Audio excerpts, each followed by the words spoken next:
Thank you all. Hey, this is George Wendt. Hey. David Pasquesi. Yes, indeed. That is a character that you played. We just heard shouted out.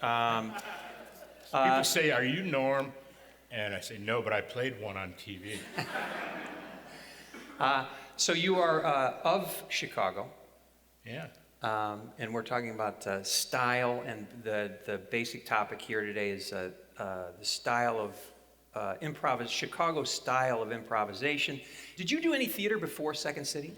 No. So that was okay. And you started with the Players Workshop of the Second City. So that was the first time on stage for you. First time on any stage, anywhere, ever. And that was with Josephine Forsberg. Yes. I similar. I did not. I ended up there by mistake, and me too. I just found it's you. You've said that was the first time you found something that you wanted to work at. Yeah. So you were an excellent student. Yeah. No, I mean prior to improvisation. Oh God. Yeah. Excellent. I was the most clueless student ever.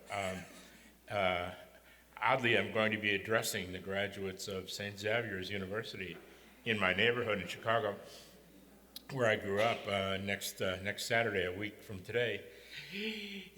Nice. And I feel it's a little daunting, because my college career was really, really spotty.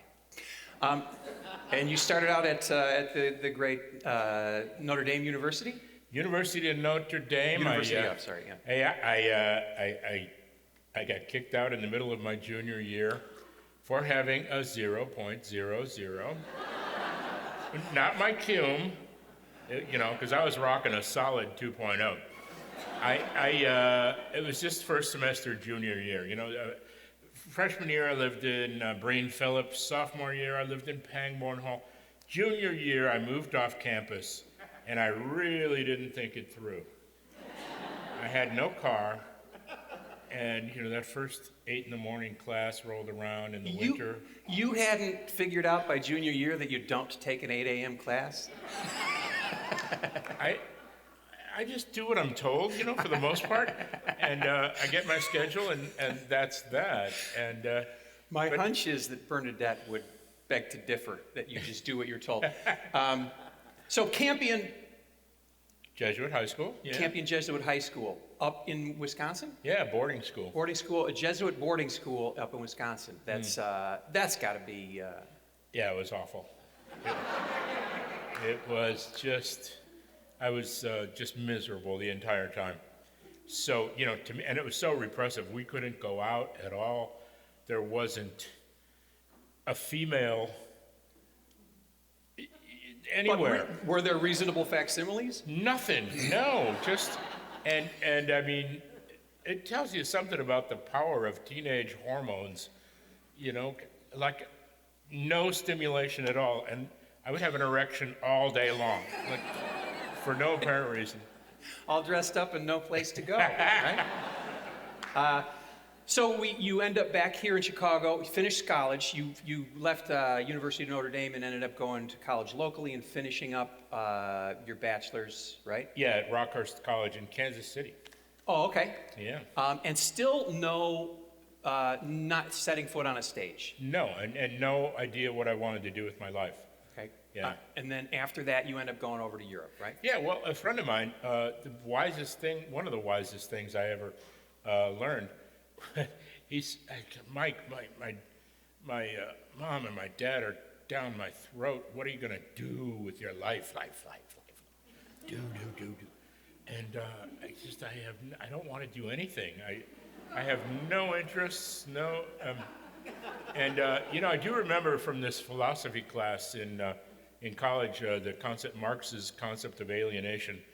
And I was determined, I don't want to be alienated from myself or, the means of production or whatever the hell Marx was on about. I just, as applied to me. And so Mike McDonald, my friend, goes, then I know what you do. What's that? He said, you go to Europe. And so I did for the better part of 2 years. living on the side of the road, Sweet. living on lemons and hashish. and, Nice. Nice. We'd Where do poach you lemons get lemons? off the trees. The fat of the land. Milk and honey, baby. So you go over there and you start acquiring life experiences. You come back here. How did you end up at Josephine Forsberg's Players Workshop of the Second City? Well, I came to the conclusion that after going through the process of elimination, like, fireman, no, cop, no, doctor, out of the question, sales, no. I wanted to do something I wouldn't hate. And the only thing I could think of was being in the cast of a Second City show. You were familiar with Second City before? Yeah, I've Okay. been once or twice, and Okay. I thought, if I could ever do that, I'll bet I wouldn't hate it. Yeah, right. Being there in the show, watching it for the first time, you see, wow, that looks like that's a job. Yeah. Right. Yeah, I was Yeah. pretty sure they got paid. Yeah, right. And, That's kind of appealing. so Right. I called the box office, like you do. They love that. And, Also, I think still to this day, if you have any questions about improvisation, just call Second City's box office. They'll be happy to hear from you. Delaware 7, 3992. They said, all right, what's your address? And they sent me a flyer in the mail. Josephine Forsberg, $85 for 13 weeks. And there you have it. I was up there as well, and I couldn't even afford that, so I painted that building. Wow. Yeah. So you start there, start taking those classes, and at the end of those classes, they put up a little review of their own, right? Yes. Yeah, as a graduation show, you work with your cast there and put up a Second City style show Yeah. on a Sunday afternoon. I like the way you work style in. Yeah. When they said it was the concept was style, I'm like, old style maybe I got, but I don't know about style.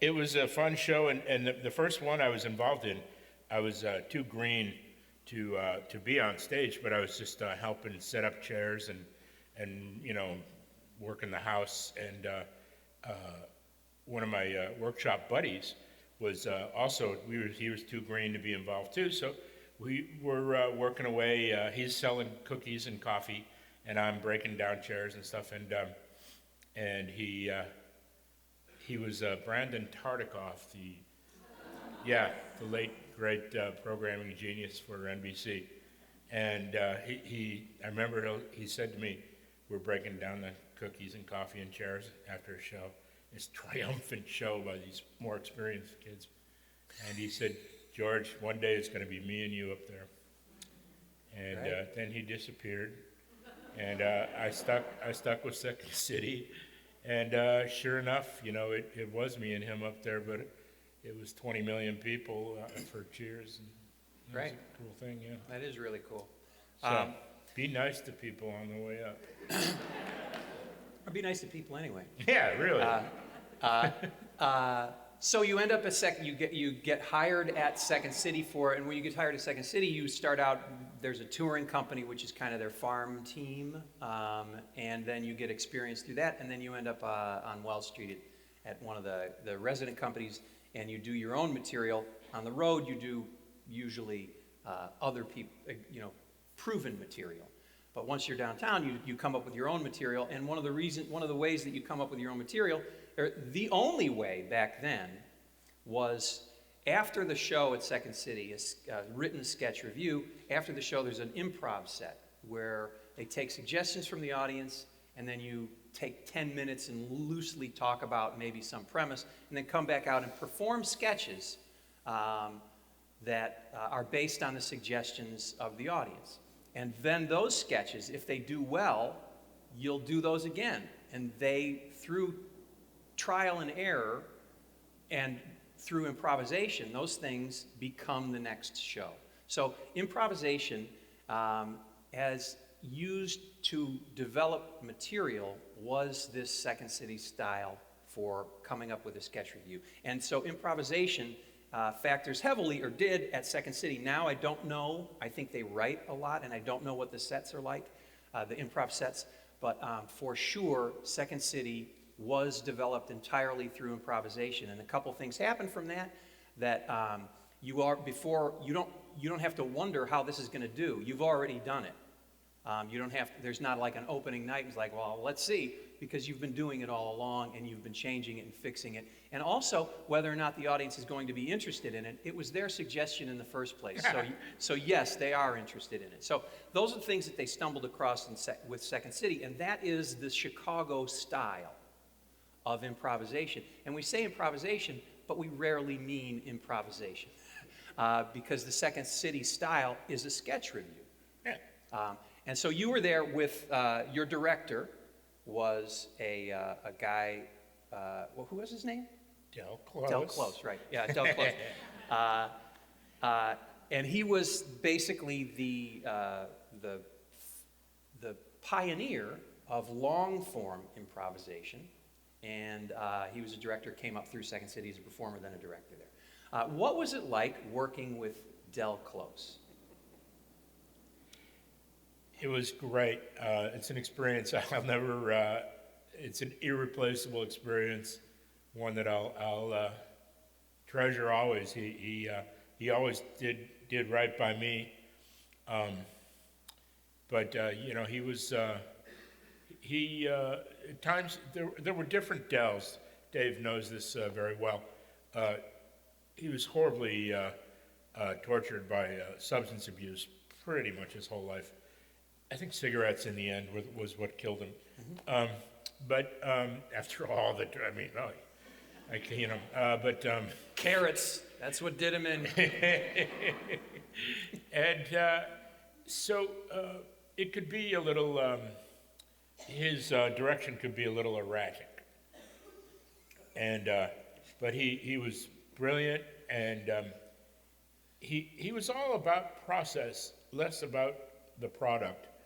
So frequently, he really didn't care whether we opened a show or not. He would just as soon keep working, because that was what was interesting to him. And then at some point, Bernie Solins would just go, all right, let's, you know, Del, take a break. And then he would come in and finish putting the show together. Yeah. Yeah, now how about you in improvisation? So like a lot of times people talk about improvisation and like I say, they don't always mean it. They mean sketch review gets lumped under this notion of improvisation, but improvisation means that it's not written, that it's made up right then. And there's it's such a large umbrella, improvisation. There's games like charades and things is improvised. On television, Whose Line Is It Anyway is improvisation. But there's also different kinds of improvisation. Like how do you look at and how do you enjoy, what is it that you enjoy about improvisation? Virtually nothing. Nothing about improvisation. Do you prefer to do a play or do sketch stuff? Or Yeah. I frankly, full disclosure, I always sucked out loud at improv. I just, thank God, you know, we would take suggestions and they'd be, you know, up on a pad of paper, and you know, I just got nothing from any of them. I couldn't come up with anything, ever. And really, and I thank God that my fellow players would, you know, they were a little quicker on the draw. One of them sitting right there, and they would rope me into these ideas. And you know, once I was on my feet, yeah, right, I was okay, because that's the way Josephine taught us. Was what didn't involve looking at suggestions. It was kind of more collective unconscious. We would just wander about the space, and I noticed TJ and Dave, you know, kind of starts off that way as well. And somebody would start something, and you'd be off and running. So I think what you have a difficult time with improvisation is coming up with the premise in the first place. But once those parameters are set, you're fine. Yeah. Living in that. Yeah. Right. Right. So I think that's the kind of that's the different kinds of improvisation. One is we have to figure out all these things beforehand. like what the scene is, what's it about, what's the social issue, and all. You know what? Let's go ahead and give a little example. Should we do that? Should we do that? Yeah, let's go ahead and give a little example. Okay. So we'll just need your help. I guess we'll just take a Suggestion. Yeah. just a suggestion of a location that we can recreate up here on stage. Red Lobster. The Red Lobster restaurant. We'll be at a Red Lobster restaurant. And could we have an occupation? Mechanic. Mechanic, okay. And a relationship between the two of us. Sorry? Enemies. Enemies. Okay. And an emotion, perhaps? Joy. Joy. Excellent. And a first line of dialogue. Go for it. Okay. And so we take you now to this Red Lobster with these enemies filled with joy.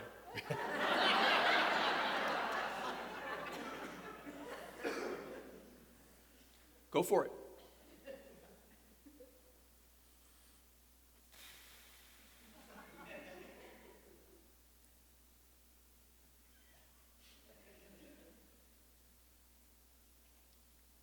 Okay, could we have a second line of dialogue? Old joke. We stole it from Stewed Prunes with the late, great Richard Libertini and McIntyre Dixon. He's still with us, right? I do not know. I do not know. But Mr. Libertini was sure a great guy. Yeah. Right, and that's another thing. So I get to work at Second City. I did not work with these guys. I came in after them. But because I worked there, they said, okay, you're okay. Right? So we get this wonderful thing, I think is a big part of what they call Chicago improvisation. And really, years ago, it was only Second City. Yeah. That's not the case anymore. But back then, it was only Second City. And once you made it in there, it was, once you got jumped in, you were in. And it's a wonderful community to be a part of. And I do think that's a large part of, or a big aspect of what Chicago improvisation is this community. It's real supportive, and you don't necessarily see it outside of this community. No. I know people would say to me, yeah, when did you leave Second City? And I was like, you never really leave. It's kind of like the Marine Corps. You know? I was going to say the mob. The mob. Yeah, it's right. It's really nice. And right, when do you leave? I remember getting the job, and just like, oh my God, I get to do this, and they're going to pay me. Yeah. It's unbelievable. Yeah. And then one day, it's the exact same job, mind you, but one day, there is not enough money in the world to get me to do this one more day. Right? Yeah. Nothing. The job has not changed, and it was great. And then. So one of the wonderful things about it is you get to do everything at Second City. You're the writer. You're a lot of times you're the costumer and set designer, right? It's real kind of. I don't know if you all are familiar with Second City. Are you? It's pretty. There's not a huge production. It's not a huge production. There's very few props and costumes and little things to suggest a character. So you get to do anything you want. And you're kind of ruined by it because you never get that much freedom again. So you go from there. What your first job in a movie was? My Bodyguard. My Bodyguard. Who wrote that? This fella right here. Tim Kazurinsky, ladies and gentlemen. Right, and I just actually watched it the other day, and a whole bunch of you folks are in there. Yeah, Jarko. Yeah. Right, and it's great. So that's your first movie job, and then after that, you moved out of town. Yeah, Bernadette, my wife, who I met at Second City, great place to meet a wife. It is, and she got a pilot that shot in L.A., and we were in the middle of putting up a show, so she went ahead out by herself and did it, and they were, people were wooing her. She got a lot of interest from networks and agents and managers, and she comes back after a few weeks in LA and says, I think we ought to So off we went. And then an actor's strike hit. So I was, Perfect timing. yeah. And, Because you know what's great is being in Los Angeles without work. It's and I got so my friend Brandon Tartikoff offered me a development deal at NBC.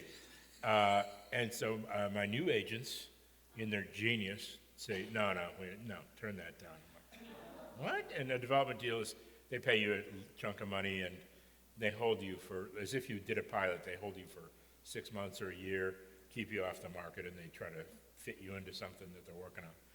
And so I pass on it. And then Bernie, and now I've got no work, no money.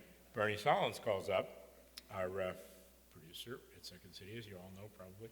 And he says, hey, I've got a writing job for you. And so I go, great. And so it was with Tim and Mary Gross, and we wrote this pilot. And it starred Tim and myself and Mary Gross. And it soon dawned on me that the project that I passed on, I wind up writing. And, and then I had to, get another deal as an actor on it. It was just, but anyway. Yeah. And so you end up on, after you did another pilot, is that correct? And then, or a show that went into production, right? Then I get a call for Cheers, and it was, And that's Brandon Tartikoff as well. Yeah, it is. Mm-hmm. Yes, NBC. And so my agent, honey, there's this guys from Taxi. They're doing this show, Cheers. You're not available, but there's this guest shot. It's really small, but they want you to do it. And if I were you, you should do them a favor. I was like, oh, yeah, okay, cool. How small is it? It's one line. It's one word. Well, really, it's one syllable. And you could probably guess what the word was. Beer. Yeah, beer. I was Shelley Long's first customer, and she goes in this big paragraph about, hello, I'm Diane, I'll be your waitress. I'm not really a waitress, I'm an academic, and she goes into a whole full page like she did. And then I'm just staring at her, and she goes, oh, I'm sorry, I should probably take your order. What can I get you? And I go, beer. And she says, beer, perfect. And that's the end of the show. And then they said, okay, that's too small. Why don't you read this other role, which was called George. And so it's the Norm role. So I read that, and now they offered it to me, and it's like I couldn't do it. So I was sort of bummed out about that. And then I find out later, about 3 years ago, I was doing a symposium at UC Santa Barbara with Glenn and Les Charles and Jim Burrows, and the audience there's a Q&A, and I'm there. I was a surprise guest. I was gonna, sitting in the wing. I was gonna be introduced about halfway through the show, and so they go, "Did you have a hard time, or did you have anybody in mind when you were casting Cheers?" And they go, "Oh God, no. We saw everybody in Hollywood.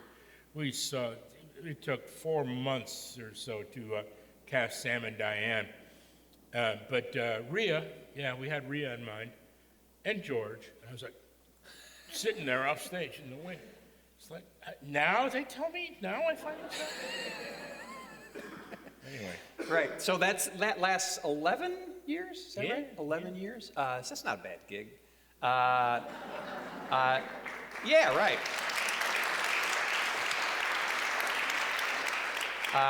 And now, okay, so I know we went to Ireland together. We did a play. I came in and worked on Wild Men a little bit. Yeah. And so you do now the musical theater and crazy amount of stage stuff. I don't understand all this musical stuff. It's so, I mean, it started with Hairspray, obviously, and Hairspray on Broadway. On Broadway, mm-hmm. And I sort of get that because there's not that many, middle-aged, obese, anyway. but that's what the role's written for, so that I can do. Uh, and so, but yeah, and so now, I mean, I can't sing or dance properly, but I will do what I'm told.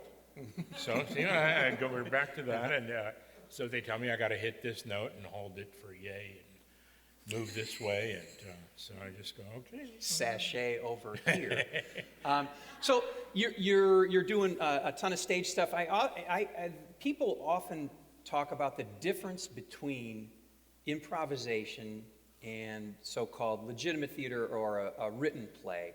And what are I guess my belief is, well, what do you see as the similarities between those two things? Like just performing in general, what are the similarities between improvisation and a scripted play work? All the fundamentals of theater I learned in Josephine's class. It's like everything you learned in kindergarten. And so listening, focus, knowing where the focus of the scene is. And, in movies, of course, they cut to what the director wants you to see.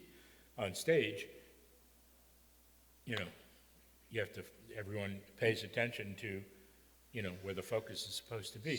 And those are so sorely lacking in people who don't have improvisational backgrounds. Don't come up in this style, Yeah, right? Absolutely. There's one of the notions, one of the principles of this, we'll call it this Chicago style, is and specifically Second City, the idea always was make the other guy look good.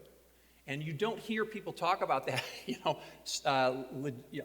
and I'm generalizing because it's true, that like a lot of just straight up actors often don't do a lot of listening.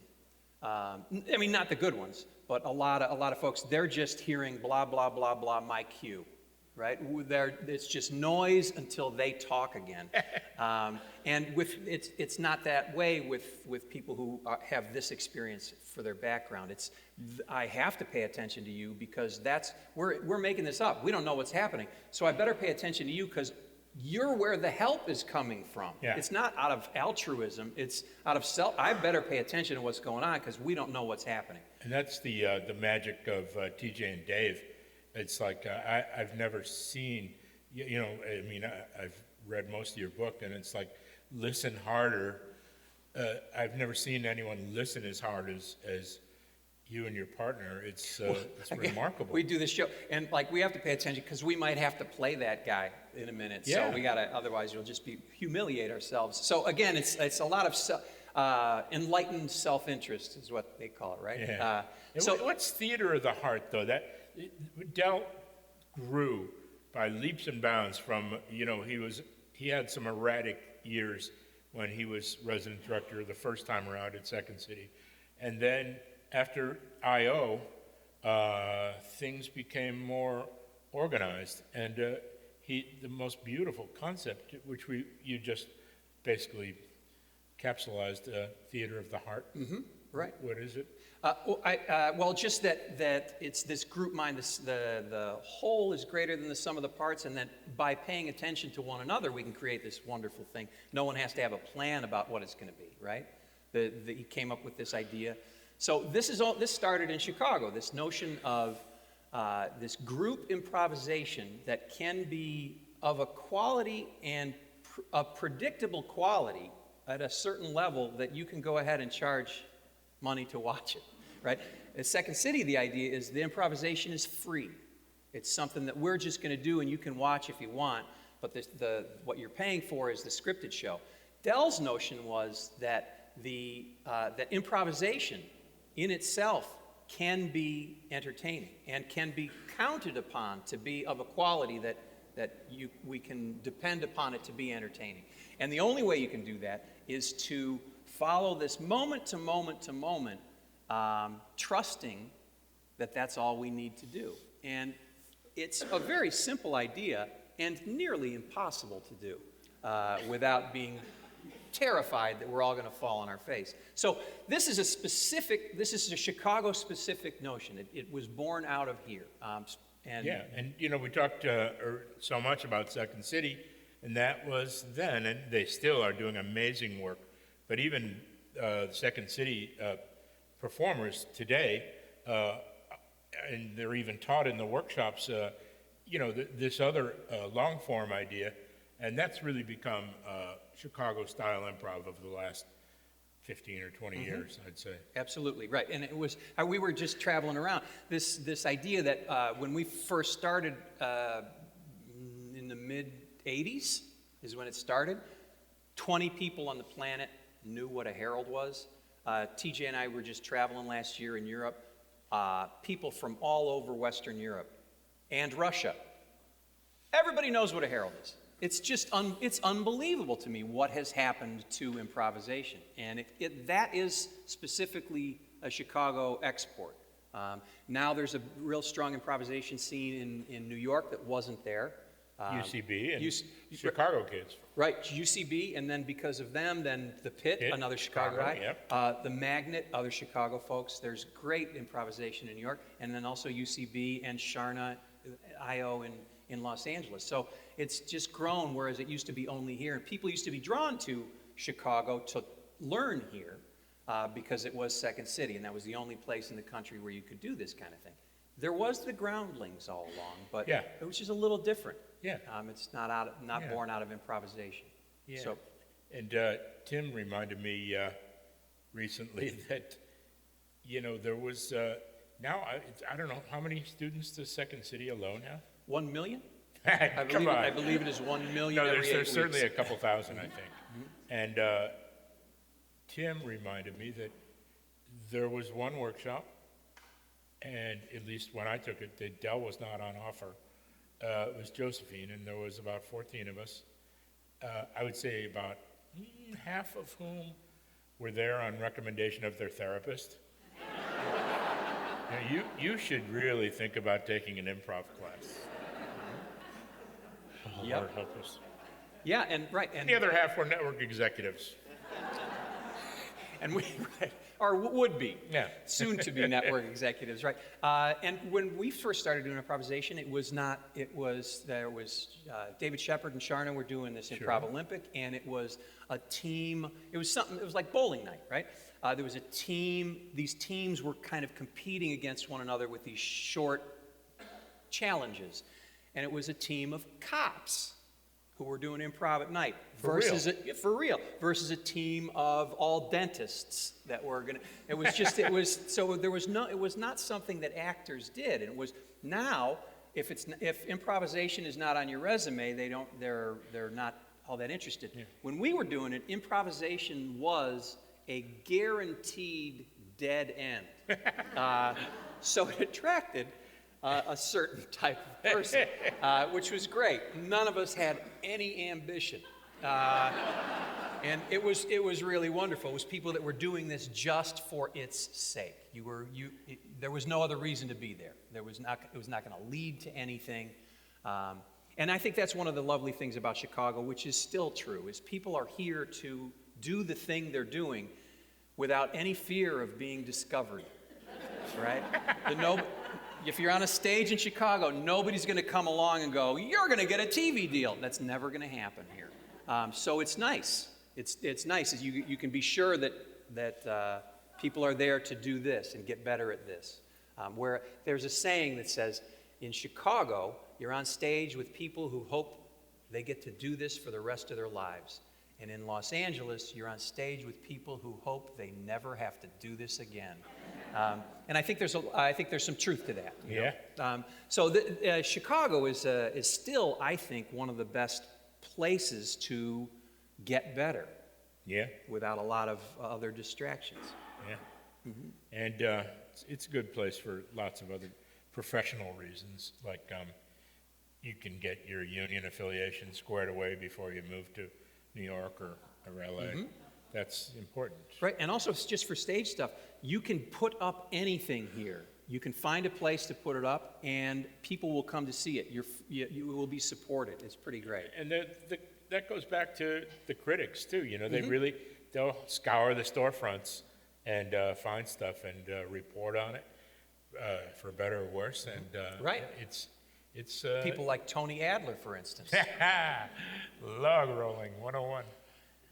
Huh? Yeah, right. Yeah. Right, up in I also remember there was one of the places you could learn improvisation was the Players Workshop at Second City, and also it was this fringe thing, like at the Discovery Center, somebody would teach an improv class. So back then it was like, what the hell is this thing, right? And no one really knew. I remember we were doing Harold's at the very beginning. There was, a dozen people in a large room, most of whom were other students. But my dad came and he watched one and he goes, yeah, okay. Now, I know why you guys are doing it. Why do people come to see it? And that's excellent question. Yeah. So there are people, Vernon Joyce Piven, were doing it up in Evanston, Right. workshops. Right, and who were from the Playwrights Club, Yeah. right? From prior to Second City, this was one of the predecessors of Second City. They were part of that group.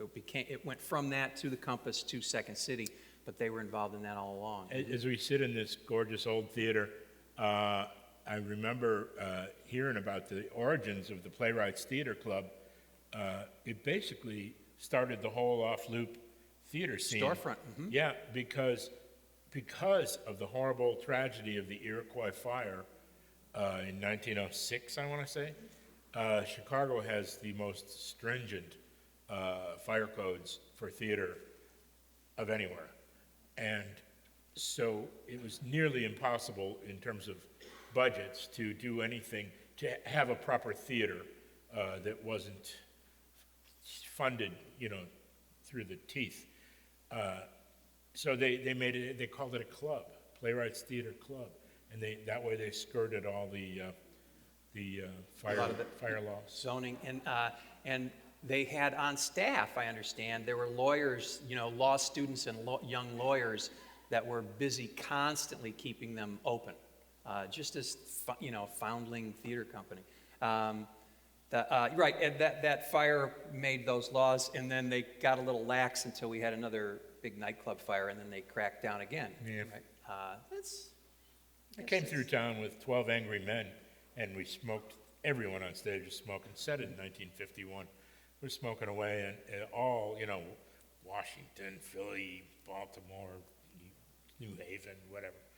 And we get to Chicago, can't smoke. Mm-hmm. What? I was in the last company in Second City that was allowed to smoke on stage. Yeah, I smoked every single scene because the audience was not allowed to smoke.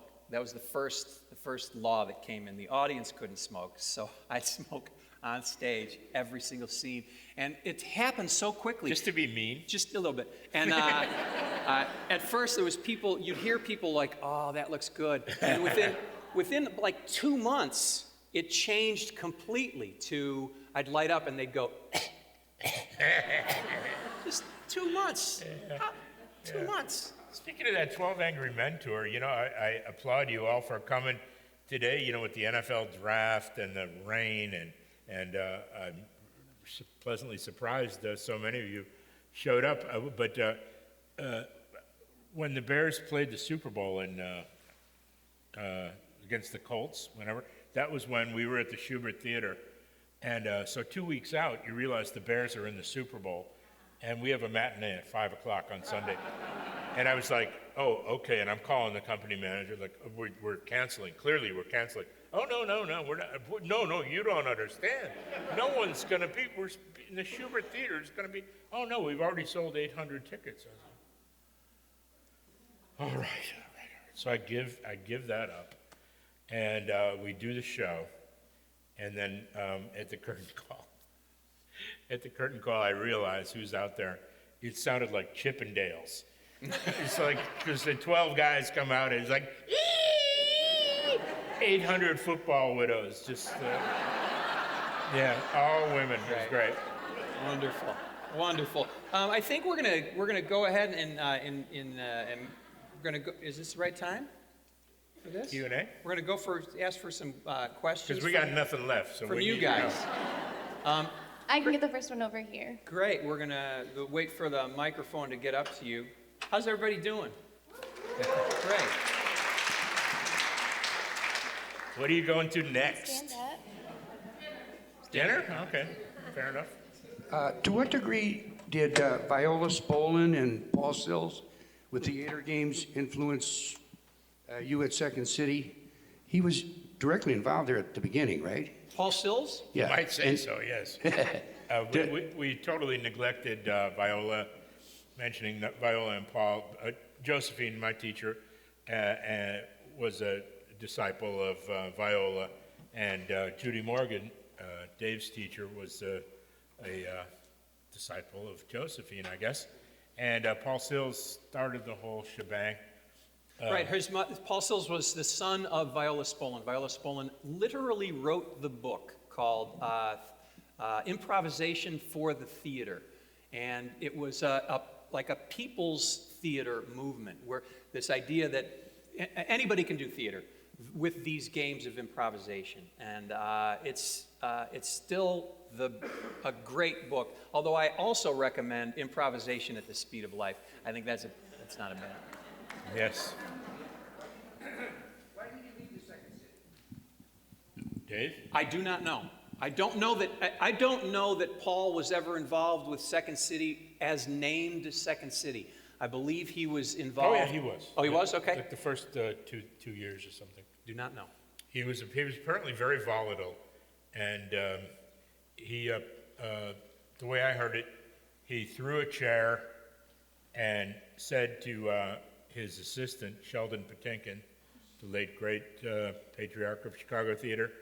Sheldon was about 17 at the time, and he said, he stormed out of the room, said, I don't know, Sheldon, see if you can do something with him. And That was at Playwrights. Okay, so yeah, I don't know that he was in, I think that was prior to Second City. Mm-hmm. My question is, to make a career in improv, how important is writing? I give that one to you, Dave. Okay, well, a career in improvisation, the best is a different thing than a career in writing. A career in entertainment, I think, absolutely, to have a bunch of different things. My belief is that you have to have a lot of irons in the fire, and maybe you can cobble together a career as a writer and improviser, especially improvisation. There is, so as a career as an improviser is a contradiction in terms, because there is this much money in improvisation. So you're not going to ever make a living as an improviser. You can make a living as an actor, make a living as a writer, but there is no living as an improviser, except for like what? Whose Line Is It Anyway? Those guys, they can actually make a living. Two questions. One, I just graduated from the improv track at Second City. A lot of my co-cast members, they're switching to I.O. and switching back and forth. Do you recommend doing that, or do you want to get at least one solid track in terms of improv style? And my second question is, I have to ask you, George, when you walk into a bar, do they all scream your name still? No, I want to know. No. I mean, not when I walk in. I'm too old, but I love in the winter though. Sometimes, like I'll be all bundled up with a hood and a hat and a scarf, and I walk in and nobody, just another fat guy in a winter gear, and then like off comes the hood and the scarf, and it's like I feel like King Richard the Lionhearted, my liege. Oh. I get greeted then, but Right. well, I recommend. I don't know, Dave. Way more in touch here locally. I would definitely recommend exposing yourself to different disciplines if you have the time and money. The Annoyance, I.O., UCB, they don't even have one here. UCB's not here, right? Okay, so Second City. I think it behooves you to mix it up if you can budget the time and money. My husband and I saw you in Funny Man, you and Tim, and you were wonderful. And it's a dramatic role. How do you switch from comedy to drama? Well, my approach to comedy has always been reality-based. Now, mind you, in Funny Man in particular, I had a lot of help. B.J. Jones was our director, and he really, he held my feet to the fire, and so that was very helpful. But, one of Dell's books, I think, is Truth in Comedy, and frankly, my stuff was, I was never a big baggy pants, sort of burlesque-y performer. I was more reality-based. And Second City, a lot of people say, like, how do so many great people come out of there? And a lot of the answer, I think, is straight-up experience, just hours and hours and hours. A typical actor will take classes for years and get a show, and it runs for 6 weeks, and then 6 months later they might get another show or a reading or something, and that's if he's successful. And so they don't really get to build up the hours of experience that we get at Second City. It's 8 shows a week, 52 weeks a year. And I would get bored in a long run, not so much bored, but it affords you the time to experiment. So I used to take moments that I knew were laugh moments in some of the sketches I was involved with, and just bring them in and bring them in to see how small I could get with it before it didn't get a response. And the response kept getting better the smaller I went. So it's a good experience. Evening, Mr. Wendt. I'm an avid Cheers fan. Season 9, episode 13, the bar got a foosball table in it. And Carla thought it was possessed. And as a semi-professional foosball player as myself, could you tell me a story about the foosball episode? Yeah, I don't remember. I remember the episode, what you're talking about, because Carla was very into lots of occult things. But what I definitely remember is they couldn't get us off that table. So they got rid of it immediately, and we were like, no. So we were just wasting hours and hours of rehearsal time. So Ted buys one. We had a conference room where, where the table would fit. And so then it was just, it was aerobic. It was so insane. I believe the team was me and Ted versus Woody and Kels. And John was not interested for some reason. And we just hours and hours, and we're just sweating, pouring sweat and screaming at each other. It was, I don't know where that table is now, but. I have just a question. Was the table indeed possessed? I don't think so. Okay, all right. Still leave it open-ended. Okay. I was just going to ask, do you still see Ted and the old gang? Yes, I do. I'm in touch with everybody. It's hard to keep us all, trying to get everyone together at once is like herding cats. But I'm in touch with everybody. 11 years, that's like, 11 years, yeah. it's like grade school and most of high school. It's crazy. I was just wondering if you intended to do any other plays in Chicago in the near future. Yeah. Do you have anything on the calendar we should be writing down and holding off? No, I don't. No, I got a thing in Baltimore and a thing in Alabama. What's going on in Baltimore? I'm doing Hairspray. I'm playing not Edna this time. It's with the Baltimore Symphony and John Waters narrating. Wow. Yeah. John Waters' hometown. Yeah, Right. yeah. And I'm playing Wilbur.